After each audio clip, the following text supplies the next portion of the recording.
রাজ্য তৃণমূল কংগ্রেসের সভানেত্রী সম্মানীয়া চন্দ্রিমাদির নির্দেশে আমাদের পশ্চিমবঙ্গে প্রত্যেকটা ব্লকে ব্লকে অঞ্চলে অঞ্চলে মহিলাদেরকে নিয়ে আমরা এই অঞ্চলে আঁচল, যেটা মায়েদের বোনেদের আঁচলে আঁচলে গিট দিয়ে আমরা আজকে অঞ্চলে আঁচল মহিলাদেরকে নিয়ে কর্মসূচি করব।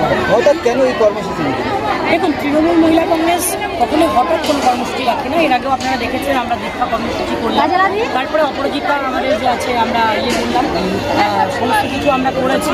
তো সেই সঙ্গে আমরা সবসময় কর্মসূচিতেই থাকি মহিলা তৃণমূল কংগ্রেস। সেই সঙ্গে আমাদের এটা একটা নতুন কর্মসূচি, যেখানে মহিলাদের মাদেরকে নিয়ে আমাদের একটা আলোচনা কর্মসূচি। কারণ তৃণমূল মহিলা কংগ্রেস সবসময় রাস্তায় থাকে, পথে থাকে, মানুষের জন্য কাজ করে চন্দ্রিমাদির নেতৃত্বে। আপনি বললেন যে ওয়াকফ নিয়ে কংগ্রেস যে নাকি এটা বিরোধিতা করেছে, পার্লামেন্টে এরকম না, কংগ্রেস তো এদের বিরোধ করেছে।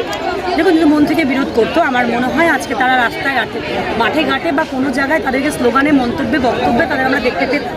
আমার মনে হয় তারা শুধুমাত্র কোনো কোনো জায়গায় শুধু মিডিয়ার সামনে বক্তব্য দিয়েছে, কিন্তু প্রকৃত অর্থে আমার মনে হয়েছে কোনো জায়গায় গোয়ালপুকুরের মাটিতে কখনোই কোনো রকম কোনো কংগ্রেসের যারা নেতৃত্ব রয়েছেন তাদেরকে উত্তর দিনাজপুর জেলায় অন্তত পক্ষে আমার চোখে পড়েনি।